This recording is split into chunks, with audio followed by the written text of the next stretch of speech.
I'm Hillary Hendershot, your host, and this is Profit Boss Radio, episode 81.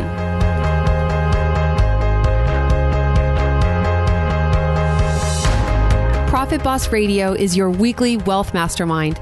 Profit Boss is also a community and a movement for women who are ready to take control of their money, break the glass ceiling, and give ourselves permission to finally have enough.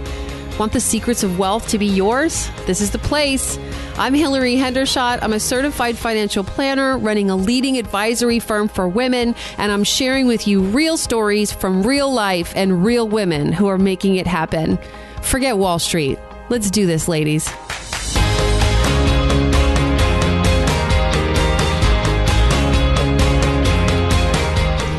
So today on Profit Boss Radio, we're talking about being creative, being balanced, and being financially free. I think for some of you, that's the trifecta, right? I don't relate to myself like I am a traditional creative. I don't paint. I can't draw a human being to save my life. Even my stick figures look ridiculous. I can't put together my daughter's Halloween costume from Pinterest to save my life.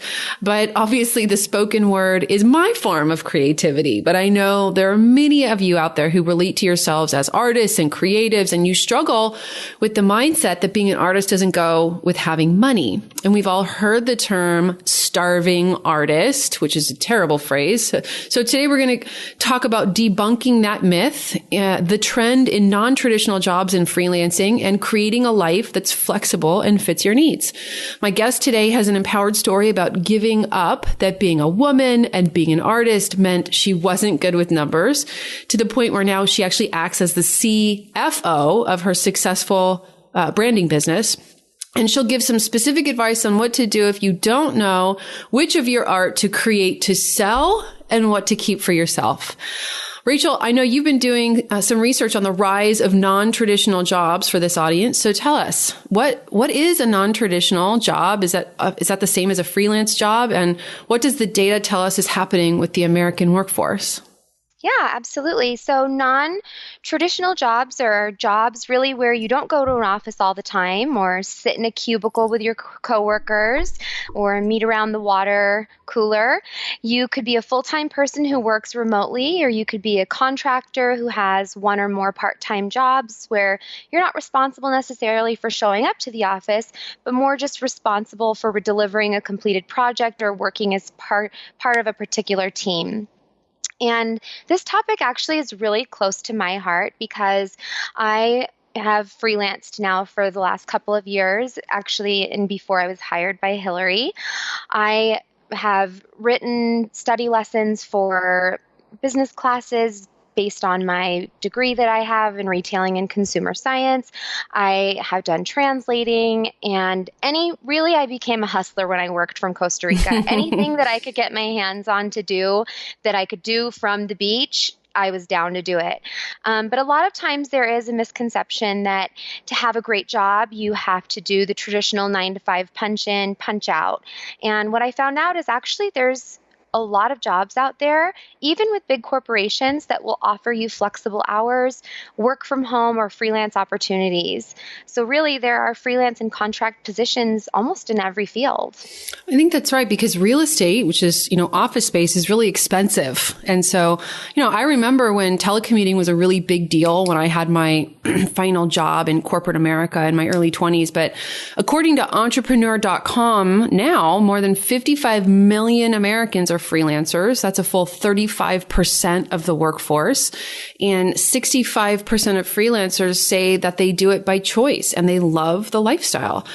I sort of naturally fell into that kind of lifestyle when I launched my own firm in 2014. I did not have an office in the beginning, so I was mostly working from home, and I just built my team organically that way. And so now, since we're all remote, we just pretty much make our own schedule. I mean, we have specific hours that we're open for business and available to clients, but certainly I leave the working location up to my team.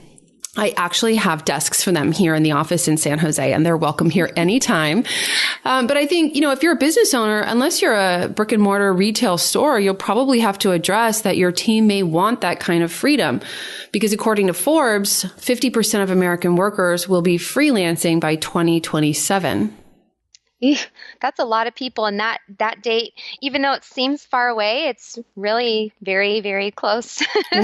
Pretty soon, everyone's going to have a home office, right? For sure. I mean, the tax write-off alone, right? Exactly. If you're 1099. Oh, you can actually deduct the cost of a home office even if you are not a 1099. So there you go. Little tax tip. Ooh, thank you for that. Speak to your tax preparer. Yes, for sure. Well, I'm really excited, and I want to let listeners know today that it is possible to make a lot of money as a freelancer. So one time, actually, it was my first job when I decided to move to Costa Rica and have this year of travel. I thought to myself, all right, the minimum wage in Costa Rica is $3.51 or something like that. And I found a job as an online English teacher making $10 an hour, which was a ginormous pay cut for myself. But I thought, hey, I'm living large over here with $10 an hour. One pina colada per hour, right? I know. What I didn't realize is the import tax in Costa Rica will about kill you. Oh. But, I just realized with the time that I was spending, I'm worth more than this. Like, I am worth more than $10 an hour. I know that. And I'm not going to spend my time when I could be lying on the beach, sunbathing, working really, really hard and not making money that I think that I deserve. So I started doing a lot of research, and I actually found this site called flexjobs.com. And I was amazed at the number of freelancing jobs out there. And actually, that's how I found you, Hillary, through FlexJobs. Thanks, FlexJobs. So this site actually really helps you find jobs that it's almost like a careerbuilder.com. They help you with fitting you in the right direction, and they screen the companies to make sure that they're legit. They are not one of those get-rich-quick schemes that you see on Pinterest and you see on Craigslist that you're going to make a $1,500 a day or something like that. And what I discovered through searching through their job opportunities is that I love writing, and I was traveling, and like I said previously, I was ending up writing lesson plans for e-courses and being able to write blog posts and social media content. And I just really found this creative outlet for myself that I never thought that I could get paid a decent living for. That must have been really fun and really cool to realize.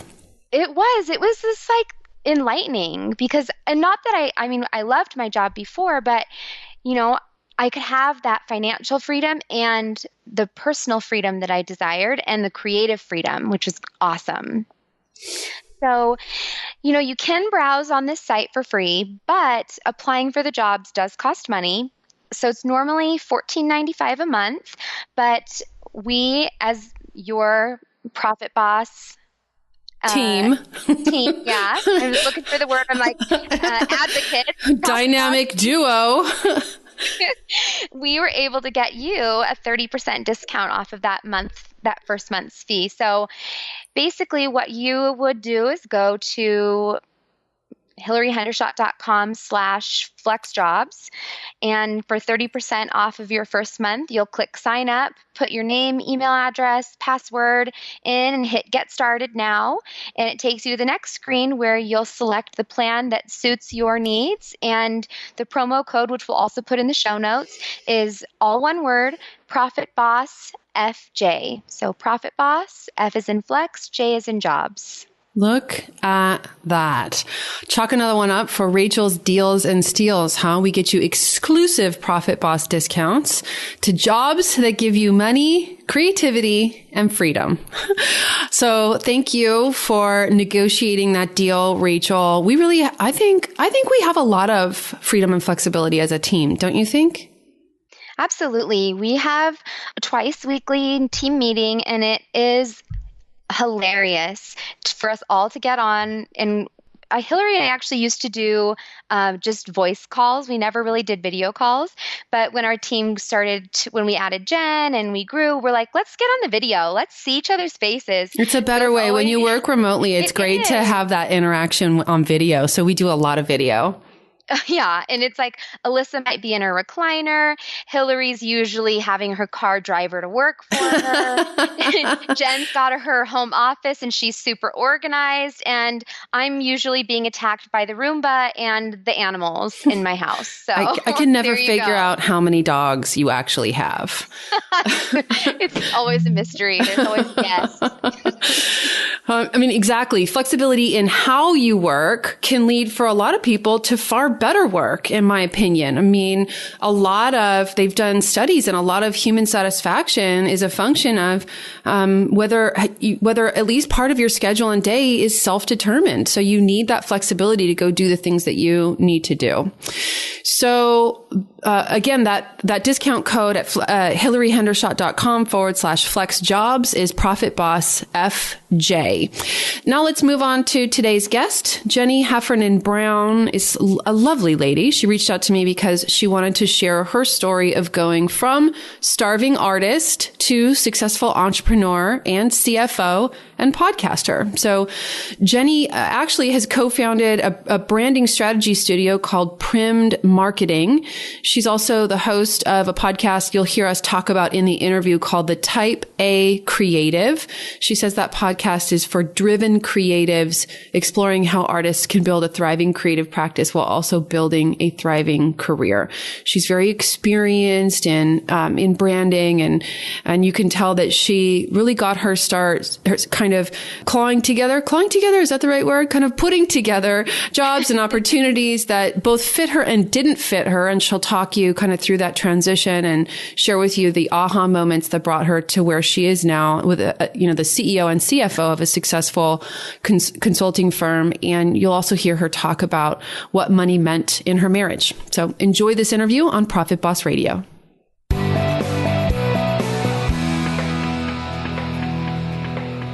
Jenni, welcome to Profit Boss Radio. Thanks so much for having me. I was really intrigued to get your pitch, and I actually sent it to a couple of my listeners and actually one of my clients to say, is this interesting to you? And they all said, yeah, I deal with that. And basically you say you started life identifying as a creative and that really had maybe negative impacts on your money life. So could you kind of tell us how that came about? Yeah. So I think if I was to kind of go back to my natural state of being with money specifically, it was that I was a writer, I was a creative, and I don't know if this is perhaps even just a message. I mean, you might know this, that women tend to digest is like, oh, I'm not good with numbers. I very much internalized that kind of story. And so when I was younger, like in my 20s and single, I just felt like I'm not good at money. That's just not who I am. I have these other creative skills that I'm really good at, like writing or designing or, really getting into the details of how a story is constructed, but sitting down and doing math was not my jam. And can you remember a time, was there a time you decided that, or was it something you discovered? Or, because you didn't come out of the womb thinking I'm not good at money. Did it happen as a result of something? Well, I wonder if that's kind of why I was saying, I wonder, is that a story that maybe applies to women sometimes? Because I think definitely. I think that's prevalent in the community of women, but I think I have heard creatives and people who call themselves artists struggle with it additionally. It's sort of like the 1-2 punch. And I think I kind of had that where it was like, I'm a girl plus, and I it's funny because my parents were like a debt-free household. My dad, they were just great with money. My dad would save and purchase cars in cash. And I think that was a really great example. But I don't know where along the way, I'm just a natural spender, I guess, is perhaps one way I might frame it. And so I just had a lot of shame that I had this great model of here's what it looks like to be good at money. And then as I sort of got into the world, I somehow there was always more month than money. There was always I always wanted to go and do and be with my friends. And there was always something new and exciting happening. And if I said yes to all that stuff, it would be like the 20th and I'd be broke. And I just found that I was kind of living paycheck to paycheck. And that ended up giving me a lot of shame because I had this great example of we don't carry credit card debt, and we don't, buy cars in like, we don't lease cars, for example, was my family's value. So I think some of it might have been societal, like I'm a girl, I don't get to be good at math. Some of it was the artist stuff. And probably some of it was just kind of being a person who does like change and who likes to be at the center of all things new and exciting, and really not having a good filter to decide what are the priorities here. So let me dig into it just a little, if you don't mind. Did you actually struggle with arithmetic? Were numbers hard? No, not that specifically. It was just more of like, I think this is probably a thing. I'm imagining you see this with your clients, right? Like at the beginning of the month, you're like, yeah, I got paid. And you're going, feeling like you're kind of on the top of the world and buying things and just not having a good relationship with what is this money supposed to do for me before the next time I get paid? How much does it actually cost to fund my lifestyle? What are the things that I'm spending money on that I don't actually care about? And what are the things that I'm spending money on that mean a lot to me? Like, it just didn't really have that sophisticated of a relationship with my finances at that point. So it was really just more about like maybe being in the moment or doing the best I could. And then the next time I would check my bank account, I'd be like, crap. Yes. I'm near the end again. Why? How did this happen? Yes. I mean, I say on this show all the time, I mean, I don't know if you kind of know my story, but I was a total overspender. But I mean, I had a degree in economics. I had no story that I wasn't good with numbers. But I just spent way too much money, and I know exactly what you mean. That time you log into the checking account and you're no longer flush. Instead, usually for me, the numbers were negative. It was like, oh, I'm overdrawn again. Yep. Definitely been there. And then you mentioned shame. And I think for myself too, I had a lot of shame. And I think the funny thing about shame is that it tends to keep the behaviors in place, because you're like totally hiding, and like, it's just like this horrible spiral. Yeah. I think a little bit about Brené Brown's work, and I remember her, this was like in context to something else, but she was just saying that like shame's best friend is secrecy, right? So it's like, and part of it was like not logging into the bank account, because I would just get this pit in my stomach of, I don't want to know, I don't want to see. And I would always feel really good. Like I would try, I'd print out all my statements, and I remember sometimes I'd lay them out on the floor and look at like, how much do I owe on my school loan and how much do I have on my credit cards? And so I would actually make some efforts, and I would feel good after that sort of session. But then I would kind of go back to my way of spending, and, a couple of weeks later, all that work just didn't really seem to pan out to something. And I was kind of back in the place where I'm like, oh my gosh. Okay. And then, so there's two parts to the, this idea that money doesn't go with the kind of person that you were, being a creative. And so I'm curious, how were you, so you said you were maybe spending emotionally, but how were you bringing money in? Did this idea about money, did it impact your income and the kind of jobs that you were willing to have? And how did that go? Well, I think that's a really interesting question, because particularly like in I'll call it the first half of my 20s, I was really finding my feet. And I'm a writer and designer now. I have writing and design that I do for clients at my agency, Prim'd Marketing, and then I have writing that I do for myself just as a writer in my own creative practice. But at that time, I knew I wanted to be a writer, but couldn't quite figure out how all that worked. Like, would I sit down and write a poem, and then when my PG&E bill came, would I send them a poem? Like, it just didn't seem like there was a lot of money to be made there. You cracked me up. Yeah, so I was actually working a bunch of jobs that I was miserable in. I was an admin. I worked for Pepsi, supporting one of their like VPs of sales, and it was such a boys club, and it was gross. And I worked for Taco Bell. I was in their HR department, and there were all these jobs that didn't really fit me. And I think things kind of started to come more into focus when I jumped into marketing, because that felt like, okay, here's a way that I can be creative and I can get paid. And that was sort of that like left brain, right brain. It's a little bit of numbers. It's a little bit of creativity. I'm getting paid a great paycheck. And did you feel in any way that you were selling out when you were getting a great paycheck? No, because I think I also have this left brain side that's like, be practical. And I think that's the part that was like, what are you going to do? Send the utility company a poem? Like, I just really wanted to understand, like, yeah, I'm a creative and I'm an artist, but how does all that fit within these structures that we have, where we have jobs and we have bills and we have responsibilities? Okay. So you never felt like having money wasn't okay? No, I didn't. But I did feel like I can never make money out of my art. That was definitely a story I held. That was like, if I go into art, I will live in a van down by the river. Like, there was no such thing as having an artist career or a creative career and being able to pay my bills. Well, that's a good segue. So then how did things kind of transition for you from that job in marketing? Was that how you found a skill set in branding? Yes, exactly. And so how long were you employed by a corporation, and then when did you go out on your own? So I worked in marketing for tech startups, and I've had a range of clients. In the very beginning, the end clients were small businesses, and I've worked all the way through global brands. Mm-hmm. And so it was great because I was being creative. I was getting paid. By the time I left sort of my creative job, I was getting paid 6 figures, and I had a 5-figure bonus, which on paper felt great. I live in San Francisco, so that didn't actually go as far, but the city tends to eat up a paycheck. Exactly. But by that point, I really had felt like I was being paid to be creative and learn skills.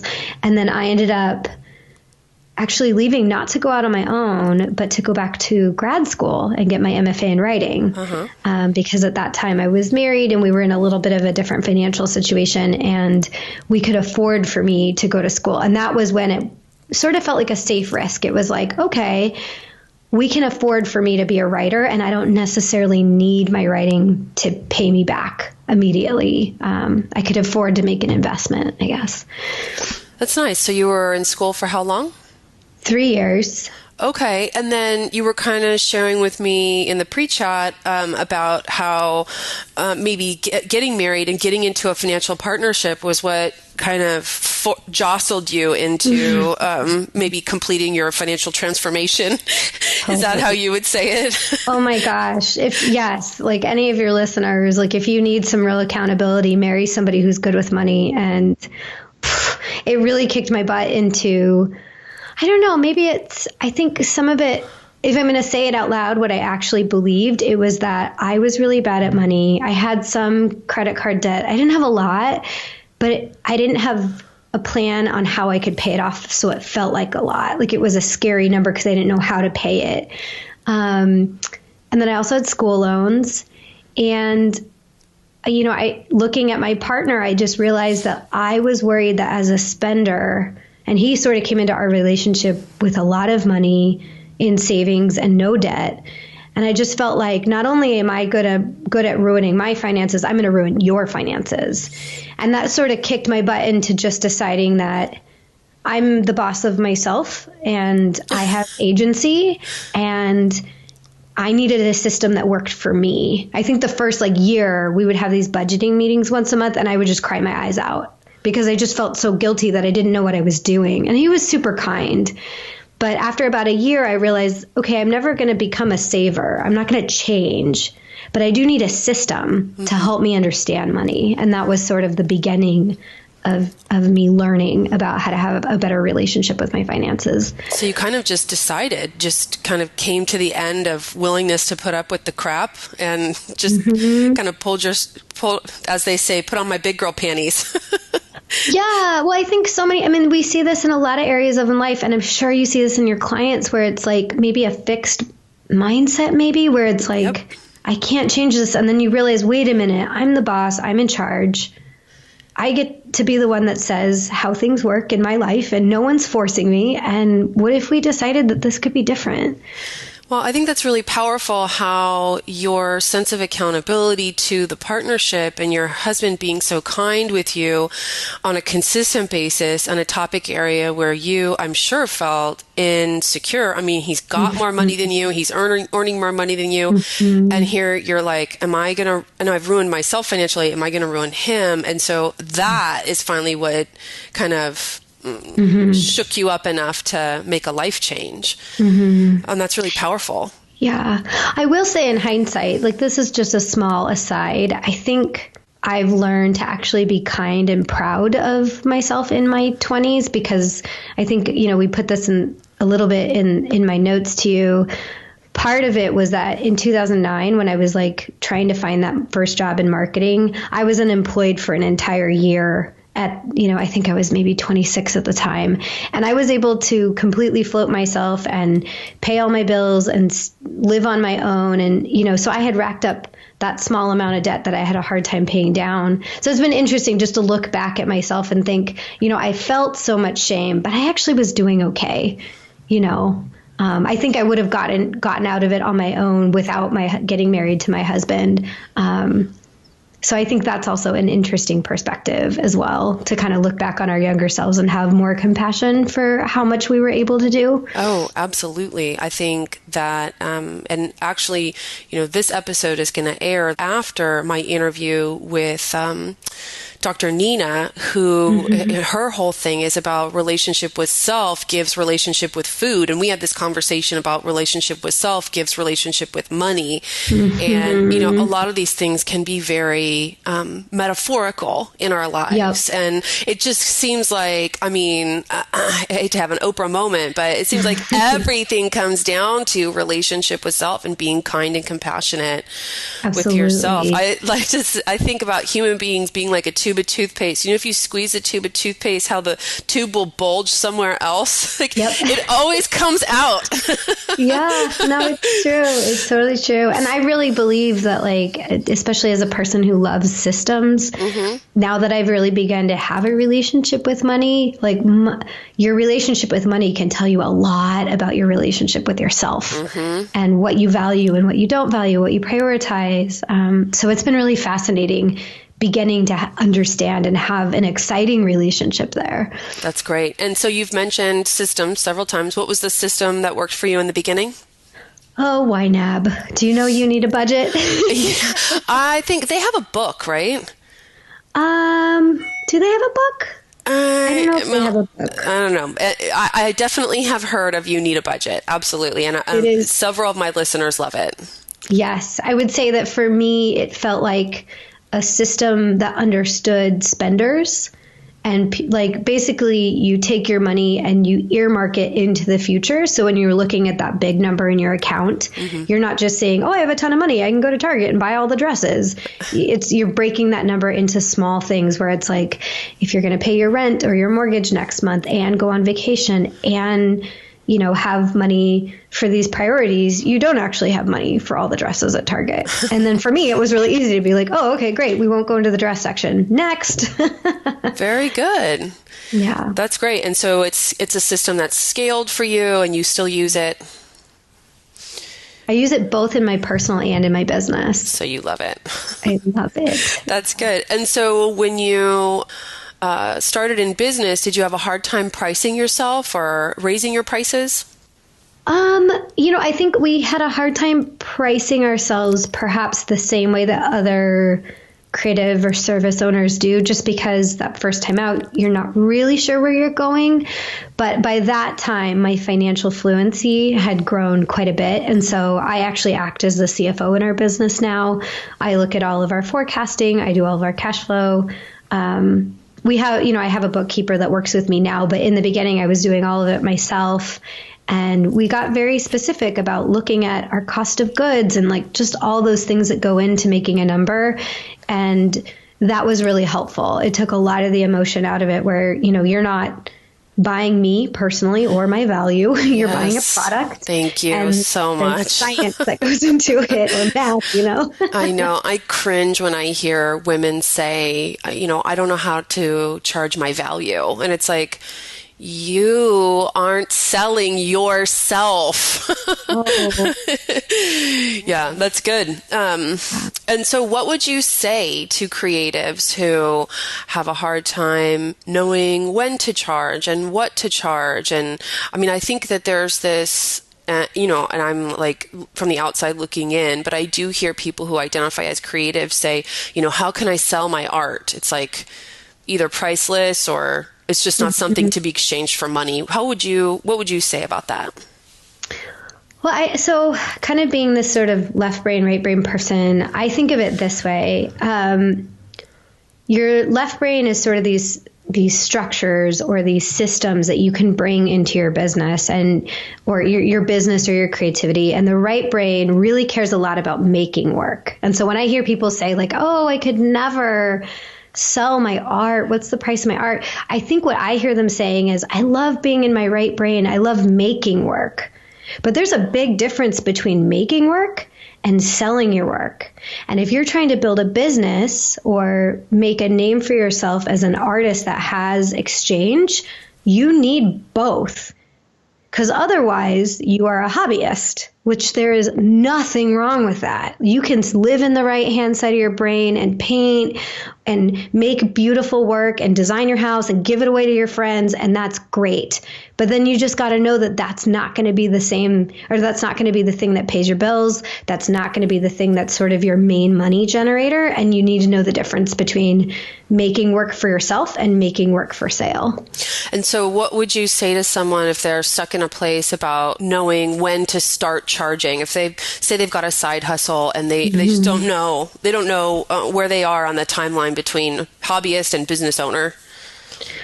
Well, I think if the intent is to be a business owner, start charging for your work. I think if the intent is, I really love making this thing, because I do believe that there is something super lovely and precious and perfect about being able to sit down and create something because you just love making it.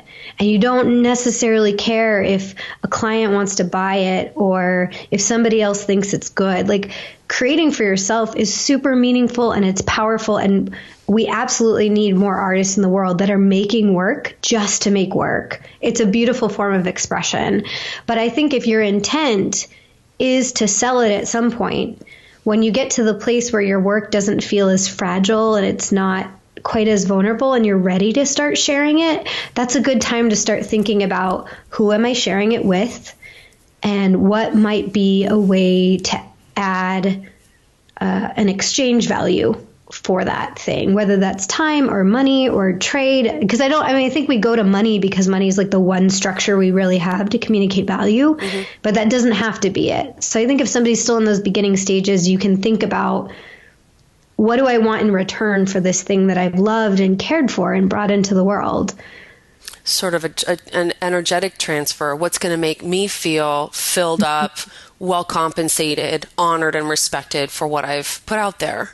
Exactly. And that's a great place to start. I think if somebody was to say to me, for example, or say to you, I want to have a creative empire and I want to have an online shop and I'm selling my prints, at some point that energetic exchange might need to include money. And you might need to start thinking about that. Precisely. And now you host a podcast that talks about some of these issues, don't you? I do. I call my podcast The Type A Creative. And it's kind of about this balance of this, like I said, the left brain side that needs to structure and organize and systematize, and the right brain that just wants to make things all day. And for me, it feels like, and maybe some of your more creative listeners feel this way, that like the left brain and the right brain aren't always friends, but they're very interdependent on one another.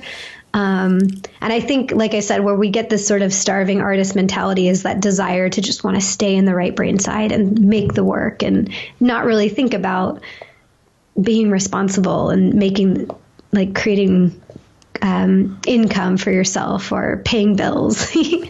Fantastic. And we'll include links to your website, but you run a branding agency. Is that right? Yeah. So Prim'd Marketing is my branding agency. And in my own life, I actually have a bifurcation between creativity for sale and creativity for keeps. So Prim'd Marketing is a great example of where I can create and write and design, and I turn around and I sell it. And then my podcast is one place that it's a form of creative expression. I don't really think of that as something for a client. And so that feels more free and fun. And so I think one of the things that we talk a lot about over there, and I think a lot about as a creative, is, what is the purpose of the thing I'm making? And I think that can help inform how you monetize something.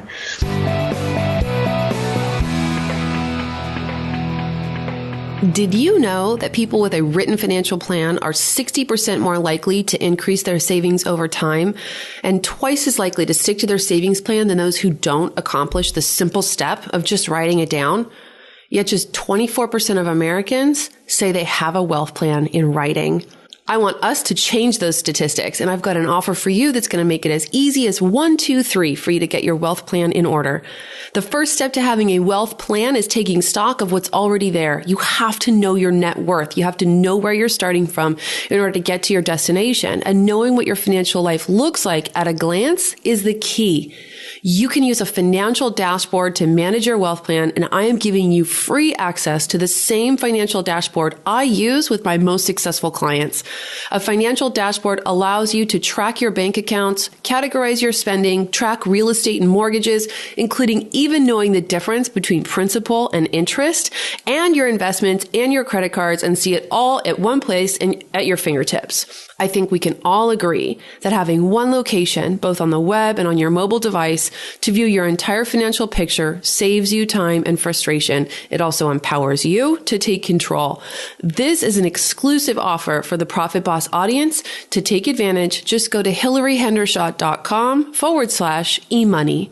This is the same technology I make available to my comprehensive financial planning clients. It has superior security with 256-bit secure socket layer encryption. They literally have a team of security experts trying to hack the system at all times, but no one has ever succeeded, and it's a VeriSign secure site. The portal itself is totally non-transactional, so no one can move, withdraw, or access your money. It just puts all the same data that's already online in one place so you can see it. You input your various passwords, and those are kept private and only ever accessible to you, sort of like mint.com, but with a lot more planning power. Full disclosure, I am the advisor behind the scenes. My team and I could potentially run across your account balances. But listen, those are visible to the folks at mint.com or Personal Capital or any other financial dashboard app you might be using. And I'm here because I truly want you to be successful, and I'm not going to do wrong by you. You can trust me and my team to safeguard your information. Having a wealth plan in place is one of the 7 key steps to wealth, and the eMoney Financial Dashboard is a powerful tool that makes that possible. Once you're logged in, interactive workshop tools can help you see how changes in savings and investments today affect your future retirement goals, and that really puts you in the driver's seat. I'm proud to offer you this tool, and I hope you take advantage of it now. To request access, please go to hillaryhendershot.com/emoney.